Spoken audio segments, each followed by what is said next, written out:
प्रतियोगी विद्यार्थियों, स्वागत है आप सभी का आपके अपने YouTube चैनल प्रारंभ आईएएस में। कैसे हैं आप लोग? उम्मीद करता हूं कि सब अच्छे होंगे और सब अपनी तैयारी अच्छे से कर रहे होंगे। आज की वीडियो क्लास की बात करें तो आज की वीडियो क्लास संबंधित है एक ऐसे टॉपिक से जिस टॉपिक से अगर प्रीवियस ईयर के प्रश्न पत्रों को उठा लिया जाए, चाहे वो किसी भी परीक्षा के हो, वहां से प्रश्न हमेशा बनते आए हैं और लगातार बनते हैं।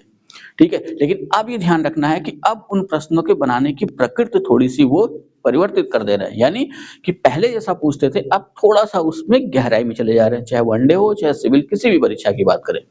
यानी आज की इस वीडियो क्लास में हम पढ़ेंगे विटामिन्स के बारे में। खोज किसने की, कब, कौन सा आंसर अपना होगा, कितने विटामिन्स है, विटामिन्स के काम क्या हैं, कुछ महत्वपूर्ण विटामिन्स, विटामिन्स का वर्गीकरण। वर्गीकरण के तहत इस वीडियो क्लास में हम देखेंगे वसा में घुलनशील विटामिनों के बारे में और ठीक इसके बाद वाली वीडियो में यानी कल हम देखेंगे जल में घुलनशील विटामिनों के बारे में। ठीक है, तो आप ये ध्यान रखिएगा कि एक अच्छी सी नोट्स बनाइएगा विटामिन्स की जरूर, और जो भी परीक्षा हो, जब भी आपको देने जाना हो तो एक बार उसे पढ़ के अवश्य जाइएगा। ठीक है, चलिए देर नहीं करते हैं और वीडियो क्लास की शुरुआत करते हैं। तो जैसा कि आपको मैंने बता रखा है कि आज हम पढ़ेंगे विटामिन्स के बारे में। ठीक है, तो यहाँ पे पहला प्रश्न ये उठता है कि विटामिन की खोज किसने की थी। ठीक, तो यहाँ पे ध्यान रखिएगा कि अगर हम थोड़ी सी गहराई में जाकर चीजों को अगर समझे तो किसी एक व्यक्ति का नाम हम वहां पे नहीं ले सकते, लेकिन जैसा कि नाम की बात की जाए कि किन्होंने इन्हें विटामिन कहा, पहली बार नाम दिया तो कैसिमर फंक, और उसी आधार पर हम अभी तक ये कहते आए हैं कि विटामिन के जनक या विटामिन के पिता कैसिमर फंक। ठीक है, तो अभी भी आंसर वही देना, लेकिन एक ऐसी कंडीशन आएगी जब अपना आंसर होगा चेंज। तो वो कैसे होगा, कब होगा, चलिए वो देखते हैं। तो पहला पॉइंट अपना है कि विटामिन की अवधारणा। ठीक है, विटामिन है क्या, अवधारणा का मतलब कि कुछ चीजें पहले से थी और उस चीजों को और पुख्ता किया किस व्यक्ति ने, और उन चीजों को मिला करके उन्हें जो एक नाम दिया विटामिन, ये किसने दिया। ठीक है, तो विटामिन शब्द का सर्वप्रथम प्रयोग कह ले या विटामिन की अवधारणा को लोगों के सामने लाने की बात कह ले तो वो व्यक्ति थे कैसिमर फंक। किस देश के निवासी थे, तो पोलैंड के, और ये इन्होंने जो विटामिन वाला काम किया, जो नाम दिया 1911 और 1912 के दौरान। ठीक है, ये ध्यान में रख लेना है। इसी आधार पर कि इन्होंने इन तत्वों को, इन सूक्ष्म पोषक तत्वों को ऐसा कह सकते हैं कि कैसिमर फंक ने नाम दिया था विटामिन, इसलिए हम कैसिमर फंक को विटामिन के जनक या विटामिन के पिता के नाम से जानते हैं। ठीक है, और जैसा कि एक दूसरी परीक्षाओं में हमेशा पूछा जाता है विटामिन की खोज किसने की, तो वहां भी अभी तक वो आंसर कैसिमर फंक ही मानते आए हैं। ठीक है, तो अभी हमें ध्यान रखना होगा कि एक और नाम है, अगर वो नाम भी अगर ऑप्शन में है तो हमें सबसे पहले उसी नाम पे जाना होगा। ठीक, दूसरे पॉइंट की बात करें तो दूसरा पॉइंट है कि विटामिन को सहायक आहार कारक बताने वाले पहले वैज्ञानिक। किस वैज्ञानिक ने ये बताया कि भले ही हम कुछ भी खा लें, कितना भी अच्छा खा लें, अगर उसमें विटामिन नहीं है तो वो आहार हमारे शरीर को लगेगा नहीं, इसलिए विटामिन को सहायक आहार कारक कहा जाता है। ठीक, ऐसा सबसे पहले जिस वैज्ञानिक ने बताया वो थे फ्रेडरिक गोलैंड हॉपकिंस। तो कैसिमर फंक और हॉपकिंस इन दोनों ने साथ ही साथ विटामिन पे काम किया।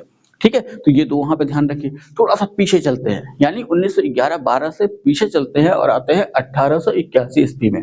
तो 1881 ईस्वी में एक वैज्ञानिक थे, ठीक है, जिनका नाम हमें लूनिन मिलता है। ठीक, तो इन्होंने क्या बताया कि स्वस्थ शरीर के लिए भोजन में अन्य पदार्थों के अतिरिक्त कुछ अज्ञात पदार्थों का भी सूक्ष्म मात्रा में होना आवश्यक है। यानी ये वो वैज्ञानिक थे जिन्हें इस बात का पता चल चुका था कि जो हम भोजन कर रहे हैं उस वो भोजन संपूर्ण नहीं है, भोजन के साथ साथ कुछ ऐसे सूक्ष्म पोषक तत्व हैं जिनका हमारे भोजन में होना जरूरी है, लेकिन उन्हें ये नहीं पता था कि ये विटामिन है। बस उन्होंने इतना कहा कि कुछ सूक्ष्म पोषक तत्व। ठीक है, 1887 ईस्वी में इश्कमॉन या इजेक्मॉन, ठीक है, नामक वैज्ञानिक ने लूनिन की खोज का समर्थन किया। ठीक है, तो इश्कमॉन ने लूनिन की खोज का पूरा समर्थन किया। उन्होंने भी ये बताया कि हमारे भोजन में कुछ ऐसे सूक्ष्म पोषक तत्व हैं, अगर उनको निकाल दिया जाए तो हमारा शरीर रोगों से युक्त हो जाता है। ठीक, तो उन्होंने किस आधार पर बताया, तो इश्कमॉन ने बताया कि आहार में पालिश किए चावलों का अत्यधिक प्रयोग बेरी-बेरी रोग का प्रमुख कारण है। ठीक है? तो यहाँ बेरी-बेरी रोग का प्रमुख कारण इन्होंने बता दिया इस कुमार ने, ठीक? वो 1887 में ही बताया। उन्होंने अध्ययन किया कि जिन लोगों ने पालिश किए हुए चावलों का सबसे अधिक प्रयोग किया, उनमें एक तरह की बीमारी पाई गई, वो थी बेरी-बेरी। लेकिन अभी ये किसी को नहीं पता था कि बेरी-बेरी किस विटामिन की कमी से होता है। ठीक है? तो इसी यहाँ पे ध्यान रखिएगा कि जो चावल पालिश किए हुए चावल थे, उन्हीं चावलों पे ही शोध किया था कैसिमर फंक और फ्रेडरिक कोलैंड हॉपकिंस ने, ठीक? और उसी के बाद इन्होंने खोज की विटामिन्स की और जो कंपाउंड इनको मिला उसको नाम दे दिया इन्होंने विटामिन्स। इसी आधार पर हम विटामिन के पिता या विटामिन के खोजकर्ता जो भी प्रश्न पूछता है, हर जगह हम क्या लगाते हैं? कैसिमर फंक। लेकिन अब ये ध्यान रखिएगा कि अगर ये पूछे कि विटामिन की खोज अप्रत्यक्ष रूप से सबसे पहले किसने की थी? तो जहां ये शब्द जुड़ जाए अप्रत्यक्ष रूप से, तो वहां ध्यान रखिएगा लूनिन। ठीक है? और जो बड़ी परीक्षाएं देने हैं जिनको देनी है, जैसे पीसीएस देना हो, आईएएस देना हो या अभी आरओ एआरओ देना हो, वो ये ध्यान रखेंगे कि अगर पूछा कि विटामिन की खोज सर्वप्रथम किसने की थी, ठीक है? नाम नहीं, ये पूछे कि विटामिन की खोज सर्वप्रथम किसने की थी और वहां पे दोनों नाम हो, कैसिमर फंक और लूनिन, तो यहाँ पे ध्यान रखिएगा, यानी कि एग्जामिनर हमसे क्या लगवाना चाह रहा है? लूनिन। ठीक है? यानी परंपरागत प्रश्नों से थोड़ा हटके सोचना होगा अगर आगे जाना है तो। ठीक? अब आते हैं विटामिन। तो विटामिन है क्या? ठीक? तो विटामिन की बात करें तो यहाँ ध्यान रख लेना है कि विटामिन हमें कोई ऊर्जा नहीं प्रदान करते। ठीक है? कभी-कभी क्वेश्चन पूछता है कि इनमें से विटामिन हमें कितनी ऊर्जा प्रदान करते हैं? तो ऊर्जा के मामले में विटामिन हमें ऊर्जा नहीं प्रदान करते, ऊर्जा इनकी शून्य है। तो ये काम क्या करते हैं? तो ये करते हैं काम उत्प्रेरक का। ठीक है? उत्प्रेरक का मतलब जो भोजन हमने किया, जो वो सूक्ष्म पोषक तत्व चाहिए, वो अगर हमारे शरीर में आ रहे हैं, जैसे एक उदाहरण के तौर पर फोलिक एसिड की बात कर लें, ठीक है? अगर फोलिक एसिड हमारे शरीर में आ रहा है जितनी मात्रा में चाहिए, तो हमें खून की कमी कभी नहीं होगी। ठीक है? हमारे शरीर में खून बनता रहेगा। लेकिन अगर फोलिक एसिड हमारे खाने में नहीं आ रहा है, यानी एक सीधे-सीधे शब्दों में अगर हम हरी हरी सब्जियों का हरी पत्तेदार सब्जियों का सेवन नहीं कर रहे हैं, साथ ही साथ कुछ अन्य ऐसे खाद्य पदार्थ अगर हम उनका सेवन नहीं करें, कोई एक ही परंपरागत खाद्य पदार्थ हमेशा खाते आ रहे हैं। जैसे मान लेते हैं कि कोई व्यक्ति है जो केवल नमक और रोटी खाते चला आ रहा है, तो भोजन तो वो कर रहा है, लेकिन वो बीमार भी होगा, क्योंकि जो ये सूक्ष्म पोषक तत्व हैं, जो उत्प्रेरक है, जो उसके शरीर जो इन भोजन में जो चाहिए उत्प्रेरक हमारी ऊर्जा के लिए, ठीक है? वो उत्प्रेरक यहाँ पे अनुपस्थित है। तो विटामिन क्या है? ऊर्जा के स्रोत नहीं है, लेकिन ये उत्प्रेरक है। किसके उत्प्रेरक है? तो ऊर्जा प्रदान करने वाले पदार्थों, यानी कि जो भोजन हम करते हैं उससे हमें क्या मिलती है? ऊर्जा मिलती है। तो उसी भोजन की बात की जा रही है कि ऊर्जा प्रदान करने वाले पदार्थों के संश्लेषण एवं सही उपयोग को नियंत्रित करते हैं। ठीक है? तो जो भोजन हमने किया उसका संश्लेषण, यानी शरीर में उसको जहाँ जैसे-जैसे आवश्यकता वैसे भेज देना, उसे चाहे अपचय इसे कहते हैं, मेटाबॉलिज्म, ठीक है? कि जहाँ आवश्यकता है वहाँ-वहाँ शरीर को पहुँचा देना, जिससे कि पूरा शरीर सही ढंग से काम करे। उसको नियंत्रित करते हैं और संश्लेषण करते हैं विटामिन, ठीक? अभी ध्यान रखिए, इन्हें वृद्धि तत्व भी कहते हैं। अगर विटामिन की कमी हो जाए तो कई ऐसे विटामिन है जिसकी कमी से, जैसे विटामिन डी अभी आगे हम पढ़ेंगे, उसकी कमी से क्या होगा? शिशुओं की वृद्धि रुक जाएगी। ठीक है? तो वो क्या हुआ कि सूक्ष्म पोषक तत्व नहीं थे, वो भोजन तो कर रहा था, लेकिन उत्प्रेरक उसके भोजन में यानी विटामिन उसके भोजन में नहीं थे। ठीक है? इन्हें वृद्धि तत्व था, इनकी कमी से उत्पन्न रोगों को अपूर्णता रोग, ठीक? क्या हुआ कि जितना हमको मिनरल्स तत्व हमको मिलना चाहिए था, विटामिन न होने की वजह से वो हमें मिल नहीं पा रहे हैं। ठीक है? इसलिए अपूर्णता हो जाती है और इसे कहते हैं डेफिशिएंसी डिजीजेस। ठीक है? अब विटामिन है कैसे? तो ध्यान रखिएगा, विटामिन कार्बनिक यौगिक होते हैं। कई बार प्रश्न पूछा हुआ है, ठीक है? तो विटामिन कार्बनिक यौगिक होते हैं। अब तक ज्ञात विटामिनों की संख्या की बात करें तो अब तक ज्ञात विटामिनों की संख्या के संदर्भ में अगर देखें तो अब तक 20 विटामिनों की खोज हो चुकी है। ठीक है? अब जंतुओं को अधिकांश विटामिन भोजन से प्राप्त होते हैं। ठीक है? जो भी जंतु हैं, जैसे इंसानों की बात कर लेते हैं, तो हमें जो विटामिन मिलते हैं कहाँ से मिलते हैं? तो अधिकतर विटामिन हमें मिलते हैं भोजन से। ठीक है? क्योंकि पादप विटामिनों का संश्लेषण करते हैं, हम संश्लेषण नहीं करते। ठीक है? हाँ, कुछ विटामिन है जिसका संश्लेषण यकृत में होता है, लेकिन यहाँ पे ये ध्यान रख लेना है कि अगर ऐसा प्रश्न पूछे कि सीधा-सीधा पूछे कि क्या मानव विटामिनों का पूर्णतः संश्लेषण करता है? तो पूर्णतः नहीं। कुछ हिस्सा हम संश्लेषित करते हैं, पूरा नहीं। लेकिन कौन पूरा करता है? तो जो पादप है, पेड़-पौधे हैं, पेड़-पौधे से तात्पर्य यहाँ कि वो जिनको हम आहार के रूप में लेते हैं, यानी सब्जियाँ, ठीक है? और इसके अलावा अगर हम मांसाहारी हैं, तो जो मांसाहारी जिस जीव का हम मांस खा रहे हैं, वो जिन आहारों को लेते हैं, जिन पादप को अपने आहार में शामिल करते हैं वो, ठीक है? तो पादप विटामिनों का संश्लेषण करते हैं, ठीक? और हम भी संश्लेषण करते हैं, लेकिन बहुत अल्प मात्रा में कुछ विटामिनों का, ठीक है? आगे ध्यान में रखिए, शरीर में विटामिन का संचय बहुत कम होता है, ठीक? संचय का मतलब कि ये इकट्ठा नहीं रहते अधिक समय के लिए हमारे शरीर में। इसलिए अतः प्रतिदिन के भोजन में इन्हें ग्रहण करना आवश्यक होता है। तो ऐसा कहा जाता है कि प्रतिदिन का भोजन हमारा पौष्टिक तभी होगा जब उसमें खाद्यान्न भी हो, खाद्यान्न के साथ-साथ विटामिन प्रदान करने वाले पोषक तत्व भी हों, जैसे हरी सब्जियाँ हों, एक टाइम अगर हम मांसाहारी हैं तो मांसाहार होना चाहिए, दूध होना चाहिए, अंडा होना चाहिए, मछली होनी चाहिए, मछली का तेल होना चाहिए। जब हम पूरी विटामिन्स पढ़ लेंगे तो हम अच्छे से हमें समझ में आ जाएगा कि 2 ऐसे खाद्य पदार्थ हैं कि जो हमारे भोजन में प्रतिदिन होने ही होने चाहिए। अगर वो दोनों प्रतिदिन हमारे भोजन में हैं, तो उससे हमें विटामिन्स या कह सकते हैं कि हमारे शरीर की वृद्धि पर कोई हानिकारक प्रभाव नहीं पड़ेगा। ठीक है? अब विटामिन के वर्गीकरण की बात करें तो विटामिनों को 2 भागों में बाँटा गया है। तो 2 भाग कौन से हैं? एक तो वसा में घुलनशील विटामिन और दूसरा जल में घुलनशील विटामिन। ठीक है? तो जो वसा में घुलनशील विटामिन है, ये कुछ समय के लिए हमारे शरीर में संश्लेषित हो जाते हैं, लेकिन अधिक समय के लिए नहीं। ठीक है? जैसे पेड़-पौधों में हमने क्या देखा कि पादप पूरी तरह विटामिन का अपने भीतर संश्लेषण कर लेते हैं, वैसे ही मनुष्य यानी जीव अपने भीतर विटामिन का पूर्णतः संश्लेषण नहीं करते। हाँ, जो वसा में घुलनशील विटामिन है, वो थोड़े समय तक हमारे शरीर में संश्लेषित रह सकते हैं। ठीक है?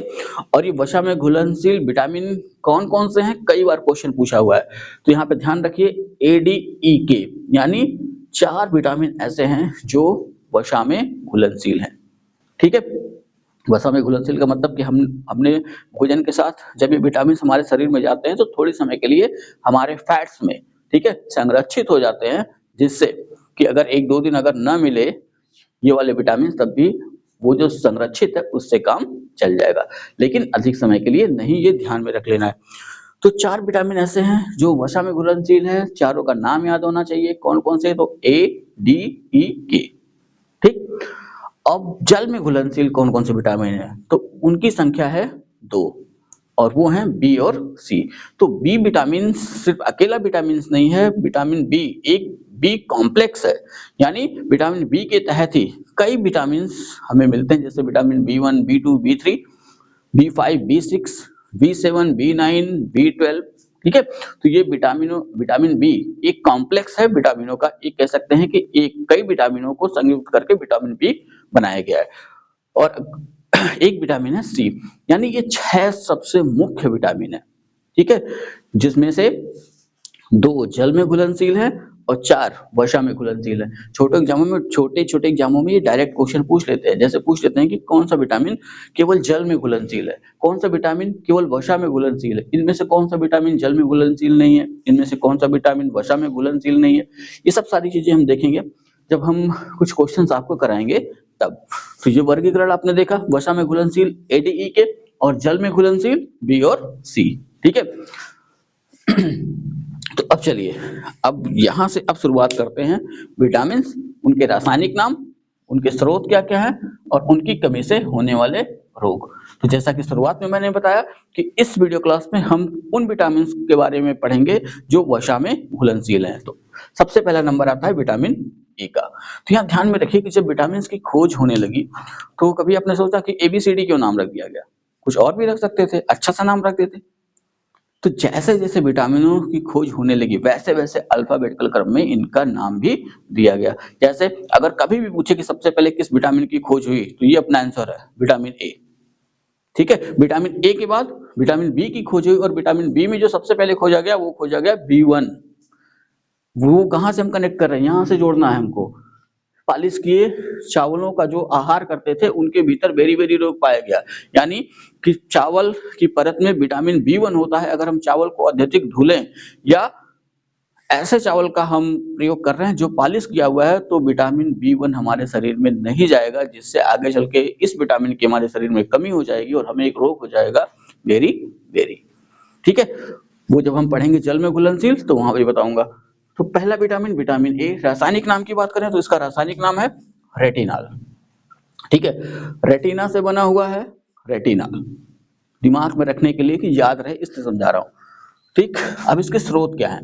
तो स्रोत में ध्यान रखिए कि एक चीज दिमाग में सबसे पहले रखे रहिएगा कि कभी भी विटामिन ए के स्रोत के बारे में पूछे तो हमेशा ये आपको ध्यान में रखना है कि पीले पके फल इसके सबसे अच्छे स्रोत हैं।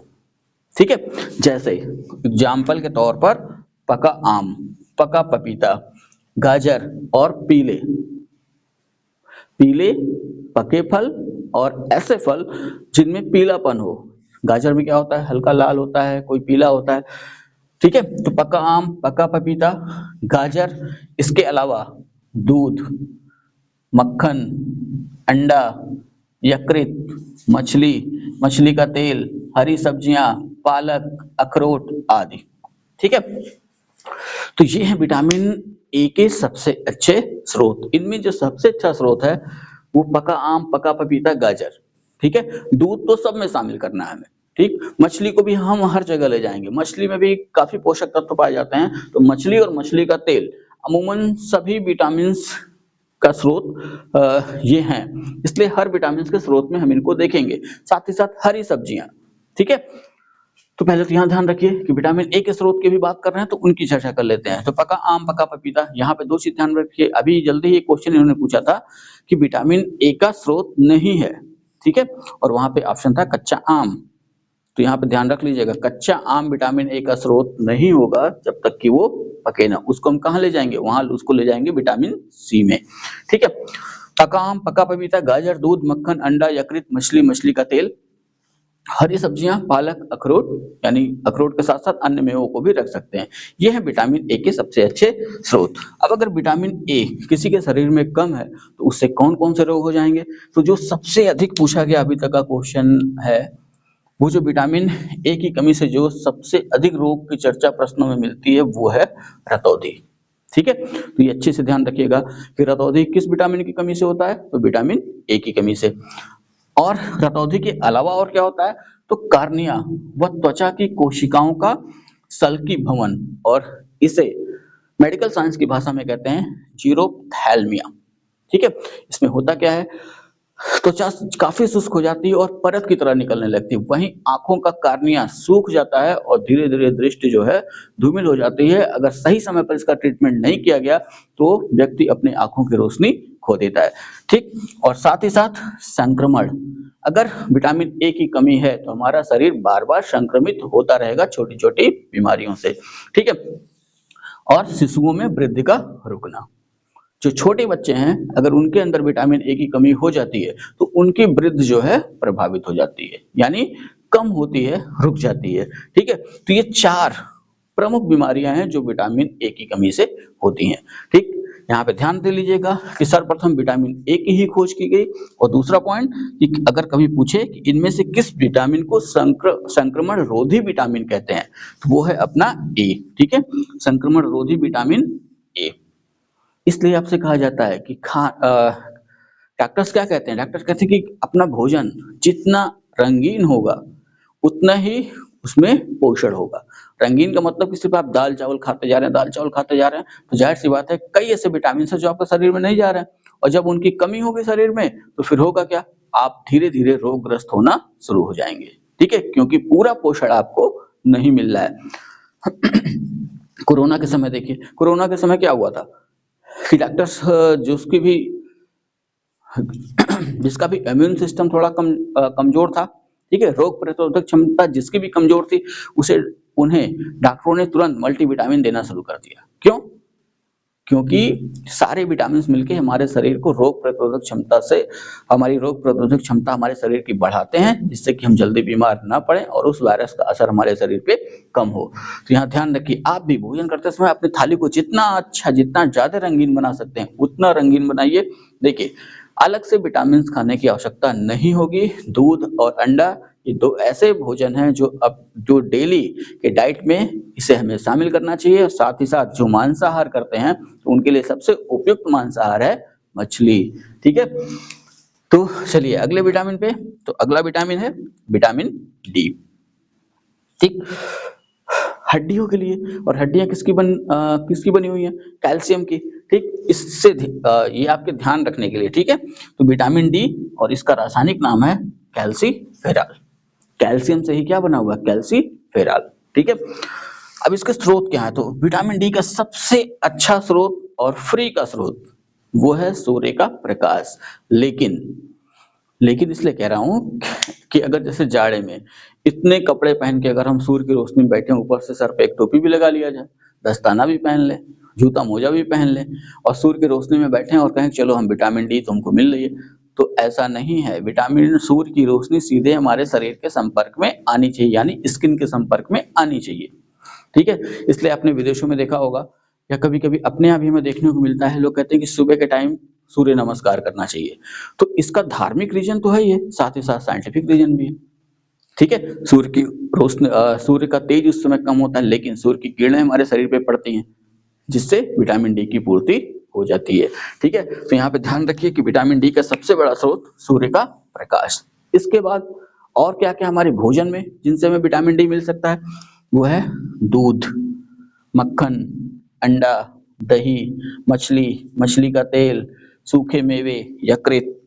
ठीक है, तो शाकाहारी मांसाहारी दोनों चीजों से ये विटामिन हमें मिल रहा है। ठीक, तो इसीलिए साइंस की भाषा में हम कहते हैं कि जो सर्वाहारी होते हैं उनके अंदर उच्च पोषण होता है, क्योंकि दोनों तरह के विटामिन उनको मिल रहे हैं। जो पेड़ पौधों से मिलने चाहिए वो भी उनको मिल रहे हैं, जो जंतुओं से मिलने चाहिए वो भी उनको मिल रहे हैं। ठीक है, जैसे दूध, तो दूध को वैसे तो हम रखते हैं शाकाहार में, लेकिन अगर साइंस के दृष्टिकोण से देखें तो हम इसको किस में रखेंगे? जंतुओं द्वारा दिया गया भोजन है। ठीक है, अब विटामिन डी की कमी से होने वाले रोग की बात करें कि विटामिन डी की कमी से कौन-कौन से रोग होते हैं, तो विटामिन डी की कमी से जो रोग होते हैं उन्हें हम दो भागों में बांटेंगे। दो भागों में इसलिए बांट रहे हैं क्योंकि अमूमन रोग समान समान ही है, लेकिन थोड़ा-सा अंतर होने की वजह से इसे हम दो भागों में बांट लेंगे, बच्चों में और बड़ों में। तो विटामिन डी की कमी से जो बच्चों में जो रोग होगा उसे कहा जाता है रिकेट्स। ठीक है, और इसी का दूसरा नाम है सूखा रोग। इसमें क्या होता है कि बच्चे कुपोषित हो जाते हैं, उनकी हड्डियों का विकास रुक जाता है, हड्डियां लचीली हो जाती हैं और हड्डियां मुड़ जाती हैं, जिसकी वजह से जो सही लंबाई उनको मिलनी चाहिए वो नहीं मिल पाती है। ठीक है, बड़ों में विटामिन डी की कमी से ओस्टियोमैलेशिया, ठीक है, ओस्टियोमैलेशिया नामक रोग होता है बड़ों में विटामिन डी की कमी से। इसमें भी वही होता है कि हड्डियों का क्षय होने लगता है, हड्डियां लचीली हो जाती हैं। ठीक है, मैंने छीड़ लिखा है, छीड़ का मतलब धीरे धीरे बहुत काफी कमजोर हो जाती है, हल्की फुल्की चोट लगने से ही वो उनकी हड्डियां टूट जाती हैं। ठीक, और लचीली हो जाती हैं, जिसकी वजह से अब कोई भी हड्डी है अगर थोड़ी सी अगर कहीं से भी लचीली हो गई तो जाहिर सी बात है दर्द तो होना ही होना है। तो ये डॉक्टर्स तुरंत देखते हैं कहीं इसके अंदर विटामिन डी की कमी तो नहीं है। थोड़ा बहुत जैसे ही आपकी हड्डियों में दर्द होता है, डॉक्टर क्या करता है? तुरंत विटामिन डी का टैबलेट आपको। क्यों? क्योंकि उसे पता है कि हो सकता है कि आपने भोजन में इनमें से कुछ चीजों को काफी समय से इग्नोर किया हो। इग्नोर का मतलब इनमें से कुछ चीजें, जैसे काफी समय से आप सूर्य के प्रकाश से दूर रहे, यानी आपका शरीर सूर्य के प्रकाश में आया ही नहीं। दूध, मक्खन, अंडा इनका सेवन आपने नहीं किया।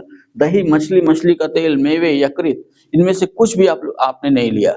सिंपल सा दाल चावल आप खाते रहे और आलू की सब्जी। तो उससे क्या हुआ? धीरे धीरे विटामिन डी की आपके शरीर में होने लगी कमी, और अगर बच्चा है तो उसमें हो गया रिकेट्स, अगर बड़ा है तो उसमें हो गया ओस्टियोमैलेशिया। ठीक है, इतना उतारिए, अभी दो विटामिन और देखना है।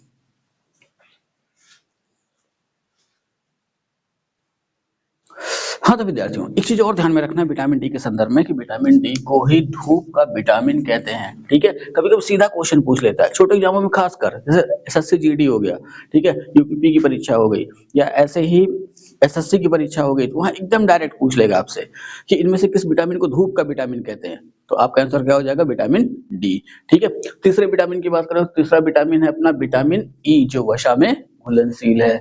वही तो पढ़ रहे हैं ना, वसा में घुलनशील विटामिन। तो तीसरा विटामिन ई, रासायनिक नाम की बात करें तो इसका रासायनिक नाम है टोकोफेरॉल। ठीक है, अच्छे से याद रखिएगा। इसके प्रमुख स्रोत क्या-क्या हैं? तो ये विटामिन ई हमको मुख्यतः किन-किन भोज्य पदार्थों से मिलेगा? तो गेहूँ, बादाम, अंडे की जर्दी, सोयाबीन, तेल। तो तेल से यहाँ ध्यान में रखिएगा, रिफाइंड ऑयल से कुछ नहीं मिलने वाला है। ठीक है? यहाँ तेल का मतलब डायरेक्ट जो भी तेल हो किसी भी चीज़ का, जैसे डायरेक्ट तेल का मतलब सरसों का तेल, ठीक है? मूँगफली का तेल, सूरजमुखी का तेल, नारियल का तेल, जो हम सीधे जिनको हम वर्जिन ऑयल कहते हैं, ठीक है? वो अगर हम डायरेक्ट लेते हैं, तो वहाँ ये हमको विटामिन ई मिलेगा, ठीक है? और अंकुरित अनाज, ठीक? अब अगर विटामिन ई हमारे भोजन में नहीं है, तो उसकी कमी से कौन-कौन से रोग हो सकते हैं? तो यहाँ जो विटामिन ई की कमी से जो रोग होता है, वो है जनन क्षमता की कमी, यानी बांझता, जिसे हम बांझपन कहते हैं। साथ ही जननांग तथा पेशियों का कमजोर होना। तो जननांग और पेशियां इस विटामिन की कमी से हो जाती हैं कमजोर। इस वजह से इस विटामिन को कहते हैं बांझपन रोधी विटामिन, यानी बांझपन रोकने वाला विटामिन। ठीक है। अगले विटामिन की बात करें तो अगला विटामिन है अपना विटामिन के। इसके रासायनिक नाम की बात करें तो इसका रासायनिक नाम है नैप्थोक्विनोन, या इसका नैप्थोक्विनोन को ही हम कहते हैं फिलोक्विनोन। ठीक है, दोनों ध्यान में रखिएगा, कभी ऑप्शन में ये रहता है, कभी ऑप्शन में ये रहता है, यानी कभी ऑप्शन में वो देंगे नैप्थोक्विनोन और कभी ऑप्शन में देंगे फिलोक्विनोन, तो दोनों दिमाग में रहना चाहिए। ठीक, अब इसके स्रोत क्या है? स्रोत एक बार फिर से आ गया आपके सामने, अंडा। ठीक है, अंडा, दुग्ध उत्पाद। दुग्ध उत्पाद का मतलब यहाँ दूध और दूध से बनी हुई समस्त चीजों को आप समझिएगा। ठीक है, हरी पत्तेदार सब्जियां, यकृत, टमाटर, गोभी, आंत के बैक्टीरिया में ये विटामिन संश्लेषित होता है, इसलिए मैंने स्रोत वहां पे लिख दिया है आंत के बैक्टीरिया। ठीक है, अब अगर विटामिन के की कमी हो जाए किसी के शरीर में तो क्या होगा? तो उससे जो होने वाला, कमी से उत्पन्न होने वाला जो रोग है, वो है चोट लगने पर रक्त का थक्का न जमना। ठीक है, किताबों में सीधे लिख दिया रक्त का थक्का न जमना। ठीक है, रक्त का थक्का जमाने वाला विटामिन।